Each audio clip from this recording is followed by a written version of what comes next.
ಅವ್ರ ಧರ್ಮಪತ್ನಿ ಅವರ ಮಕ್ಕಳು ತೀರ್ಮಾನ ಮಾಡಿ ತಿಳಿಸ್ತಾರೆ.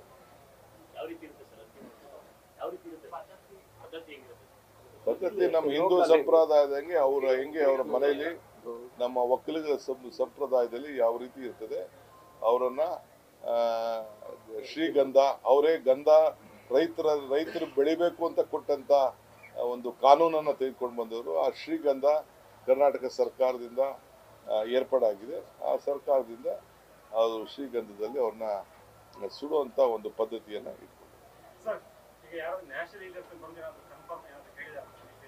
ನಾನು ಯಾರ ಹತ್ರನೂ ನಾನು ಮಾತಾಡೋಕ್ಕೆ ನಾನು ಫೋನೇ ಎತ್ತಕ್ಕಾಗಿಲ್ಲ. ಮಲ್ಲಿಕಾರ್ಜುನ್ ಖರ್ಗೆ ಸಾಹೇಬರು ಮಾತ್ರ ನನಗೆ ಫೋನಲ್ಲಿ ಮಾತಾಡಿ ನನ್ನ ಹತ್ರ ಸಿರಿಸಿದ್ರು. ಅವರ ಧರ್ಮಪತ್ನಿಯವ್ರದ್ದು ಕೂಡ ಪ್ರೇಮಾ ಕೃಷ್ಣ ಅವ್ರದ್ದು ಕೂಡ ಅವರು ಮಾತಾಡಿದ್ರು. ನಾನು ಮಿಕ್ಕಿದ್ದು ನನ್ನ ಫೋನಲ್ಲಿ ನಾನು ಬರೀ ಈ ಅರೇಂಜ್ಮೆಂಟ್ಸ್ ಎಲ್ಲ ಇದ್ದೆ, ಬೆಳಗ್ಗೆಯಿಂದ ಟ್ರಾವೆಲಲ್ಲಿದ್ದೆ, ಅದನ್ನು ಮಾಡೋಕ್ಕೆ ಹೋಗ್ತಾ ಇಲ್ಲ. ಅದ್ರ ಬಗ್ಗೆ ನಾನು ಚರ್ಚೆ ಮಾಡೋಕ್ಕೆ ಹೋಗ್ತಾ ಇಲ್ಲ. ಸರ್, ಮಂಡ್ಯ ಜಿಲ್ಲೆ ಕೃಷಿ ಪ್ರಧಾನ ಜಿಲ್ಲೆ, ಅದು ಅಲ್ಲಿ ಕೈಗಾರಿಕಾ ವಲಯಗಳ ಮಾಡಿ ಯಾವ ರೀತಿ ಅನುಕೂಲ ಆಗಿದೆ ಸರ್? ನಾವು ಕೈಗಾರಿಕಾ ಈ ಮದ್ದೂರ್ದು ಕಂಪ್ಲೀಟ್ ಇಂಡಸ್ಟ್ರೀಸ್ ತಂದವ್ರೆ ಅವರು ಅಲ್ವಾ? ಇಂಡಸ್ಟ್ರೀಸ್ ಮಿನಿಸ್ಟರ್ ಆಗಿದ್ದಾಗ ಗೆಜ್ಲೆಗೆರೆ ಸೋಮನಹಳ್ಳಿ ತಂದವ್ರಂತೂ ಬಿಸಿ ಊಟ ಕೊಟ್ಟವ್ರು ಅವರೇ ಅಲ್ವಾ?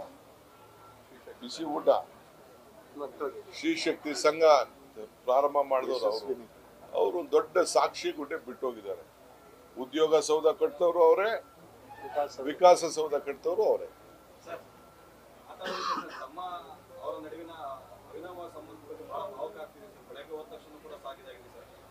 ಈಗ ಬೇಡ, ನಾನು ಬೇರೆ ಮಾತಾಡ್ತೀನಿ.